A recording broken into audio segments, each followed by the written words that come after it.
Juan, tenemos que repetir que esta Bueno, mañana no, se nos estropeó el micro y no había manera no de pasa nada, acelerarlo. para eso estamos. Bueno, ¿cómo estás viendo al equipo de Navarra? Bueno, bastante bien, bastante bien. Dado que no entrenamos mucho, nos juntamos muy puntualmente y tal, pero yo creo que estamos muy bien, estamos bien, sí.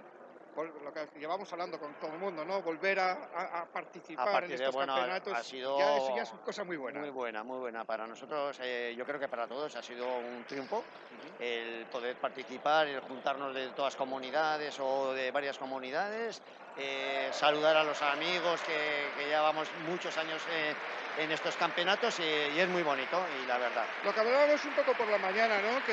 Que no hay edad, ¿no? Para divertirse y pasarlo bien haciendo deporte y jugando al balonmano. Por supuesto, no hay edad, simplemente es cuidarse un poquito y prepararse para este tipo de torneos, porque al final está la horrilla de ganar, todos queremos un poquito ganar y pasarlo bien primero y luego ganar. Entonces, si tú te preparas bien, no hay edad. Eso es muy importante. Sí, O sea, con estas cosas no se juega. para Porque nada, lo más para fácil es nada. lesionarse si no se prepara uno muy Eso bien. es, ¿Esto eso se es. hace en serio o no se hace? Ni más ni menos.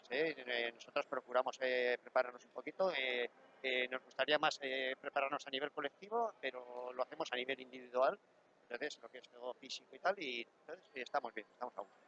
Pues enhorabuena, Juan, por la participación y sobre todo porque lo estamos disfrutando todos. O sea, Eso que es, eso es muy bueno. gracias a vosotros y por dar esta oportunidad a venir a visitar esta Asturias y gracias a vosotros. Aquí en la tierra la tenéis abierta para siempre. Eso es, estamos encantados. Muy bien, Juan. Vale, Gracias. gracias.